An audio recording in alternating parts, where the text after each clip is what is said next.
Assalamualaikum warahmatullahi wabarakatuh. Alhamdulillahirrabbilalamin. Wassalatu wassalamu ala asrofil anbiya'i wal mursalin wa ala alihi washabihi ajmain. Halo Sobat Ngopi Robusta, bagaimana kabarnya hari ini? Semoga selalu dalam keadaan yang sehat walafiat ya. Berjumpa kembali dengan saya Esti dalam podcast Ngopi Robusta, ngobrol perkara ilmu rohani buat stamina hidup. Dalam rangka memperingati Hari Pahlawan, hari ini kita kedatangan narasumber Ustadz Suratno yang juga adalah Ketua IKADI atau Ikatan Dai Indonesia dari Kabupaten Madiun dalam rangka memperingati Hari Pahlawan dengan tema memetik inspirasi kepahlawanan. Kita sambut beliau. Assalamualaikum Ustadz. Waalaikumsalam. Gimana kabarnya? Alhamdulillah. Alhamdulillah baik. Alhamdulillah baik juga Pak Ratno. Ya. Jadi Ustadz, tanggal 10 November itu adalah Hari Pahlawan ya, yang kita tahu adalah hari yang ditetapkan oleh pemerintah untuk mengenang perjuangan arek-arek Surabaya dalam mempertahankan kemerdekaan Negara Kesatuan Republik Indonesia. Nah, menurut Ustadz, apa kriteria seseorang itu diberikan gelar pahlawan? Terima kasih Mbak Esti dan teman-teman Ngopi Robusta. Jadi kami kita membaca peraturan Presiden tahun 33 tahun 64, juga peraturan Presiden nomor 5 tahun 64 terkait dengan penetapan kriteria sebagai pahlawan. Yang pertama, warga negara yang telah gugur ya, warga negara Indonesia yang telah gugur. Yang kedua, memiliki kepemimpinan terkait dengan perjuangan, baik perjuangan bersenjata, politik maupun bidang lain dalam rangka mewujudkan persatuan dan kesatuan bangsa. Yang ketiga, memiliki gagasan atau pemikiran yang besar untuk kemajuan negara dan bangsa. Yang keempat, memiliki karya besar dalam rangka mengangkat martabat bangsa. Yang kelima, memiliki pengabdian atau perjuangan yang diakui dan dibuktikan dengan bagaimana kiprah selama hidupnya. Ya. Yang keenam, memiliki cakupan yang luas terkait dengan dampak perjuangannya. Yang ketujuh, memiliki konsistensi nasionalisme yang tinggi. Yang kedelapan, memiliki akhlak moral yang tinggi. Yang kesembilan, jiwa pejuang pantang menyerah. Dan yang ke-10, tidak ada catatan perbuatan tercela. Nah, ini secara kriteria dari gelar pahlawan itu. Ya. Jadi banyak sekali ya Ustadz ya, ternyata kriteria untuk menjadi pahlawan itu yang telah disebutkan sama Ustadz Tarto tadi ya. Nah, betapa bangganya kita memiliki begitu banyak pahlawan ya atau tokoh ya di berbagai daerah ya. Apa yang menonjol dalam diri dari pahlawan itu sendiri, Ustaz? Jadi kalau kita melihat dari kriteria tadi, ada dua hal yang sangat menonjol pada diri pahlawan. Yang pertama, jiwa nasionalismenya. Jiwa nasional. Didasari dari rasa cinta kepada tanah air. Kemudian yang kedua, jiwa patriotisme. Jiwa kepahlawan. Ya, ini dari cinta kepada tanah air kemudian diwujudkan dalam aspek perjuangan yang sampai mengorbankan hartanya, jiwanya gitu. Dan dua hal itu, nasionalisme dan patriotisme. Oke, jadi dua itu yang menonjol dari diri pahlawan itu ya Ustadz ya. Nah, Ya. Untuk memperjelas sikap kepahlawanan Ustadz, barangkali bisa diberikan contohnya. Dalam masa perjuangan itu kita bisa melihat betapa banyak hal-hal yang tercecer atau tidak muncul dalam buku-buku sejarah. Ya. Jadi ini yang saya temukan dan saya terheran-heran mengapa ini tidak tercover dalam buku-buku pelajaran sejarah. Contoh misalnya tentang lambang pada sila-sila Pancasila yang 5 itu ternyata tiap sila itu hasil ide atau usulan dari orang yang berbeda. Jadi misalnya saya bacakan ya, sila pertama yang berupa bintang itu ide dari Bapak Muhammad Natsir.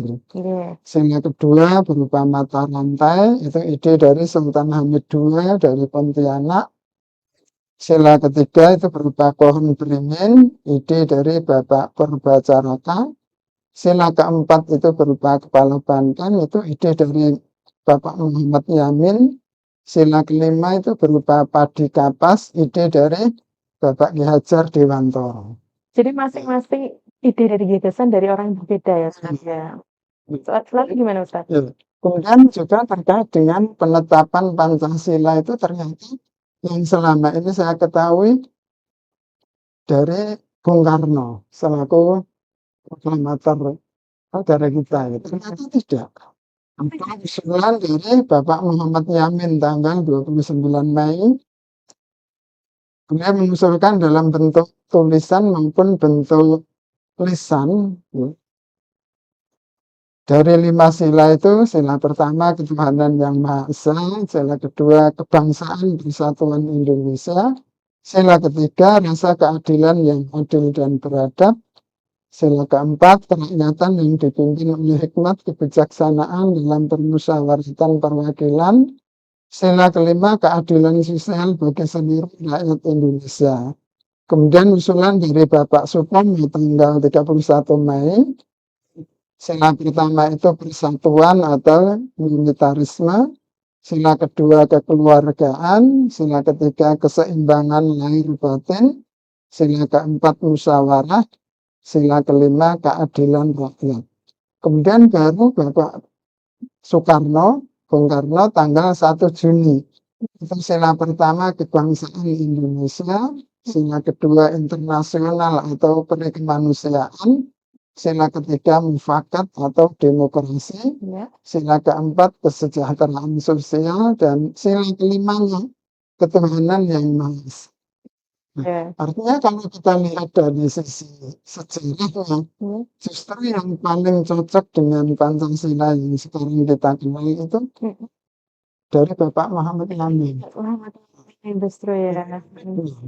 Dari sekian banyak usulan itu, kita tetap memberikan peran tempat kepada Bung Karno selaku Bapak Proklamator yang akhirnya 1 Juni sebagai hari lahirnya Pancasila. Besaran jiwa dari para pahlawan itu seperti itu. Ya. Ditunjukkan bagaimana ketika BPUPKI kemudian mengesahkan Pancasila di sidang PPKI, itu dari 9 orang yang menjadi panitia, 1 non-muslim. Tetapi sepakat untuk merubah sila pertama dalam Piagam Jakarta yang lengkapnya ketuhanan dengan menjalankan syariat Islam bagi pemeluk-pemeluknya itu diubah menjadi ketuhanan yang Maha Esa. Dan mayoritas. Artinya kalau dalam konteks musyawarah sah-sah saja mufakat itu. Tapi kembali bagaimana jiwa nasionalisme itu menjaga situasi, perasaan, dan perbedaan agar sepakat mengambil satu momentum untuk kebersamaan. Itu Mas. Iya, jadi dari berbagai ide tadi ya ternyata Ustadz dijadikan satu, lahirlah 1 Juni itu sudah disusun lagi ya Ustadz, nomor satunya ketuhanan yang Maha Esa itu tadi ya. Nah, untuk memperjelas sikap kepahlawanan ya Ustadz, barangkali tadi sudah ya ada Ustadz ya, sikap kepahlawanan dalam nasionalisme tadi ya Ustadz ya. Nah, apa saja ciri pribadi merdeka yang dimiliki para pahlawan Ustadz? Ini yang sangat menarik Mas. Dimana kalau kita berpikir saat itu betapa banyak celah untuk tidak bersatu. 170.000 pulau. Berbeda-beda latar belakang, kebudayaan, pendidikan, dan seterusnya. Tetapi kalau ditarik sisi kesamaannya, kita memiliki pribadi merdeka yang ternyata ini yang menjadi rahasia untuk mempersatukan banyaknya perbedaan. Ya. Nah, yang pertama, mereka memiliki semangat inklusivitas, terbuka, bukan eksklusif. Mereka lebih memandang ini negara besar, Betul. tidak melihat sisi perbedaan. Ya. Yang kedua, semangat untuk inovasi, kreatif. Betapa banyak penghalang, penghambat untuk komunikasi, mereka tetap menggunakan cara bagaimana perjuangan itu harus tetap berlanjut. Berlanjut. Tentu kita akan berpikir saat itu untuk menghadapi senjata mutakhir para penjajah. Ini kan tidak apple to apple ya. Kita hanya punya bambu runcing, keris, tombak. Tapi karena semangat inovasi itu menyebabkan tidak terhentinya upaya untuk membela negara. Bela negara Indonesia. Dan yang ketiga ada tanggung jawab sosial. Ya. Artinya mereka yang memiliki pandangan luas itu bukan hanya untuk kelompoknya, untuk daerahnya, tapi tanggung jawab sosial secara keseluruhan dari rakyat Indonesia. Ya. Kemudian yang keempat ada semangat pemahaman kritis. Walaupun dalam konteks sejarah saat itu, betapa Indonesia itu ingin dibagi-bagi dari sekian banyak negara penjajah. Ada sekutu yang di dalamnya ada Inggris, Belanda, Amerika, dan seterusnya. Ya. Nah, Indonesia tetap berprinsip bahwa kemerdekaan itu harus tidak menunggu sebagaimana Malaysia yang Ya. di negara persemakmuran Inggris. Sehingga dengan pemahaman hak kita harus direbut, akhirnya ada ya upaya cerdas Ya.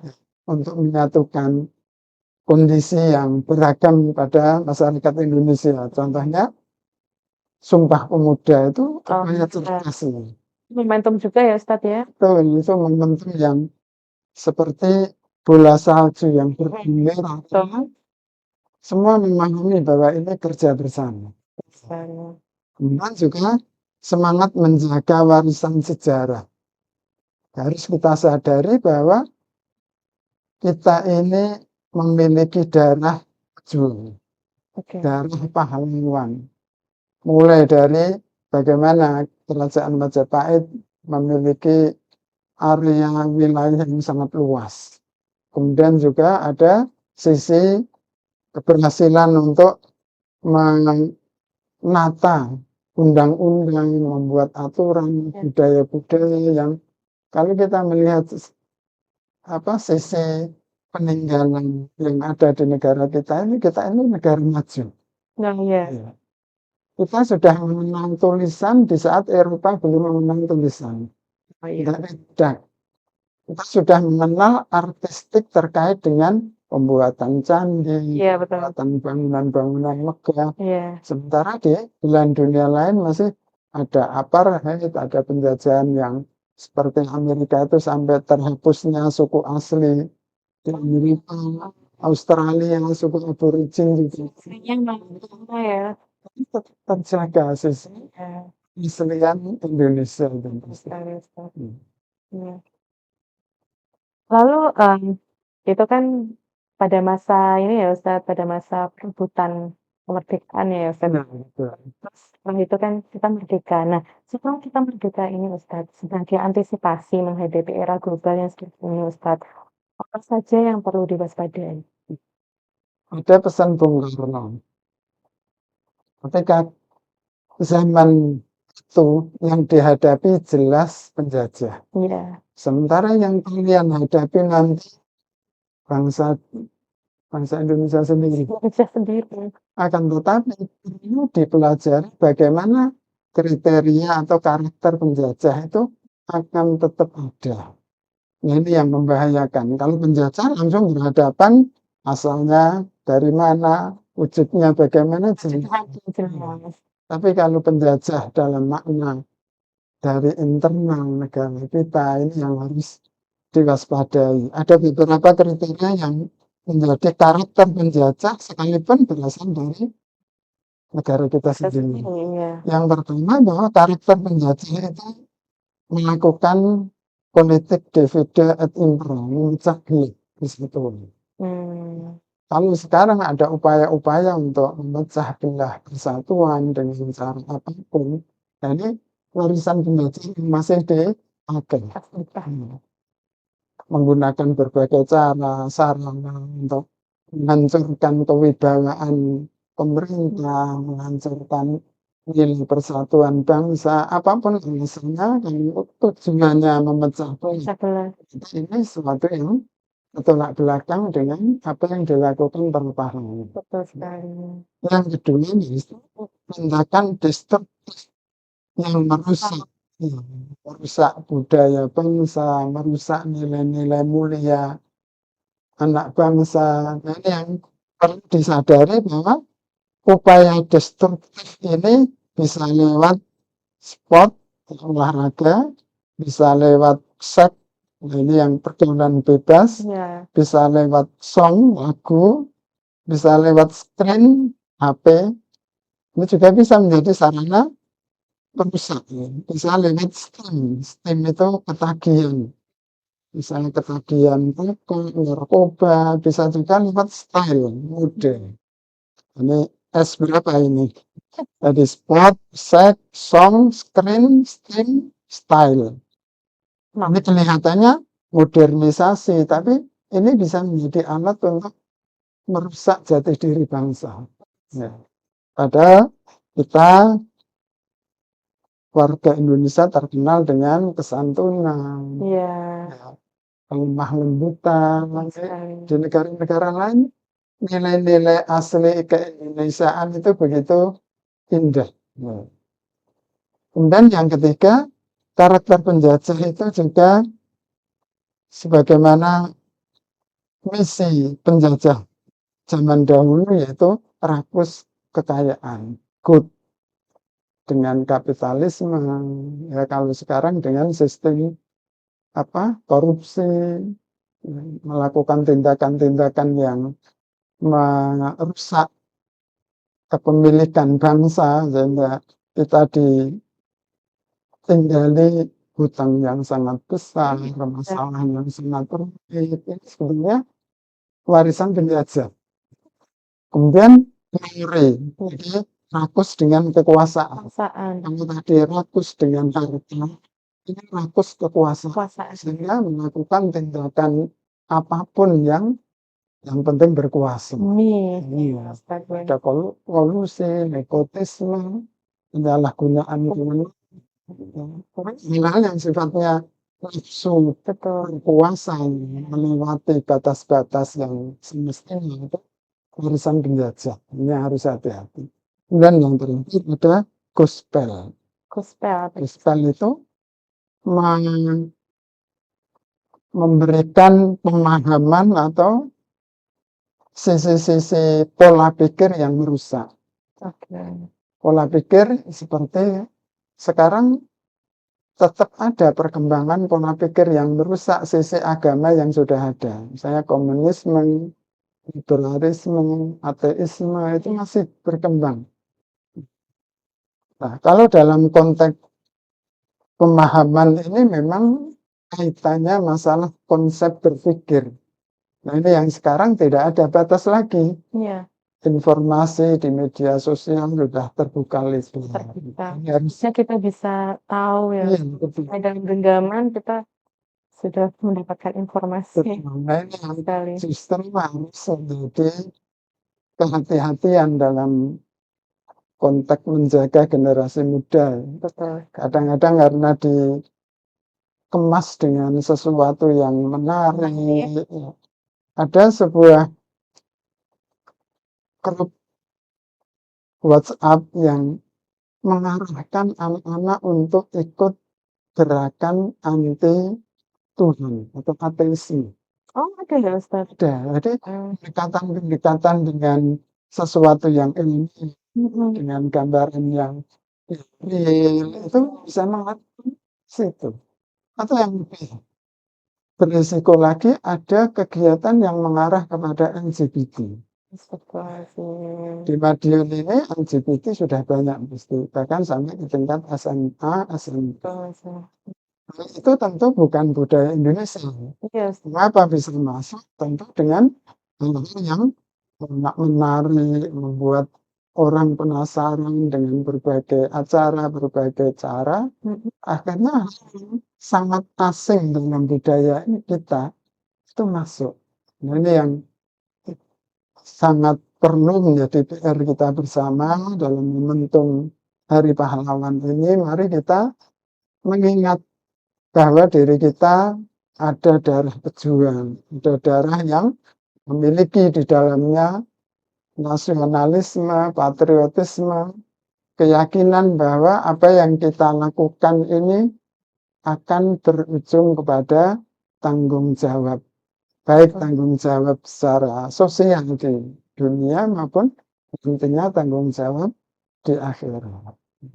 Sehingga diperlukan kebersamaan, kesadaran, bagaimana tetap warisan agung berupa kemerdekaan itu kita isi dengan hal-hal yang positif. Dan kita tetap menjaga diri, menjaga masyarakat agar tidak terinfiltrasi dari hal-hal yang rusak. Betul. Ini dalam konteks Islam bukan saja kita menjadi orang soleh, tetapi menjadi orang yang muslim.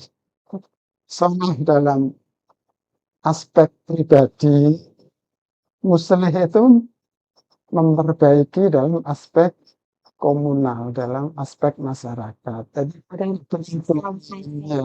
keadaan kita bukan hanya yang penting saya baik, tapi bagaimana dampak untuk bisa memperbaiki. Ini yang Betul. Oh, iya, Ustaz. Ya, jadi sebenarnya tantangan kita justru saat ini ya Ustadz ya, dari era globalisasi ini, sebetulnya ini bisa kalau kita bisa berpikir dengan baik ya, era globalisasi ini kita bisa kita mau anggap sebagai ancaman atau opportunity ya Ustadz ya, betul ya. Kalau kita bisa memaksimalkan tentu itu akan membuat manfaat dan dampak yang lebih bagus buat negara kita ya. Ya, bahayanya justru kalau itu merupakan jadi ancaman kembali. Nah, itu tadi yang menjadi musuh kita meskipun kita sudah merdeka ya Ustadz ya. Jadi teknologi perkembangan zaman yang seperti ini memang ibaratnya pisau bermata dua. Betul sekali. Di satu sisi kita mendapatkan peluang seluas-luasnya untuk mengakses sesuatu yang membangun, tapi di sisi yang lain kalau ini tidak terkendali dalam makna yang baik, bisa merusak dengan daya double rusak yang luar biasa. Ya. Ya, jadi PR kita semua Ustadz ya. Jadi kita harus lihat dari sisi opportunity-nya ya Ustadz. Ya. Jadi apa yang datang, apa yang baru-baru, modernisasi yang baru-baru harus kita manfaatkan sebaik-baiknya, bukan menjadi ancaman bagi negara kita sendiri. Untuk yang terakhir, mungkin Ustadz ada pesan-pesan tambahan? Terima kasih Mbak Asti dan teman-teman Ngopi Robusta. Ini saatnya kita mengaplikasikan bahwa diri kita mendapat warisan besar sebagai bangsa yang besar dengan pahlawan-pahlawan yang sangat banyak di seluruh daerah. Mari kita jaga perjuangan warisan dari para pendahulu kita. Mereka itu akan bangga ketika hasil karya mereka yang telah diperjuangkan dengan segenap ya, kekuatan, segenap harta, dan seterusnya itu terwariskan dengan baik, ya, menjadi sumber kebaikan bagi generasi yang akan datang. Apalagi kita bisa melanjutkan nilai-nilai kepahlawanan itu kepada generasi yang akan datang. Nah, kalau itu bersambung, hakikatnya kita sedang memiliki kontribusi investasi pahala yang tanpa batas. Luar biasa. Ya, luar biasa sekali ya perbincangan di podcast kali ini. Jadi, memperingati Hari Pahlawan tidak hanya memperingati saja ya Ustadz ya, tapi kita harus maknai maksudnya apa gitu ya.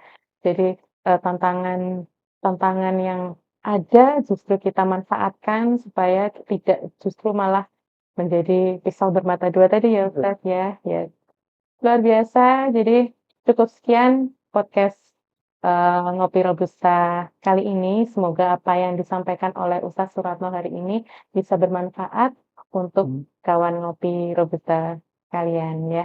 Jangan lupa untuk dukung podcast kami dengan cara subscribe YouTube Rumah Sakit Umum Daerah Dungus. Jangan lupa untuk komen, like, dan share ke kawan-kawan yang lain supaya kawan-kawan yang lain bisa mendapatkan notifikasi dari kami. Cukup sekian. Wassalamualaikum warahmatullahi wabarakatuh.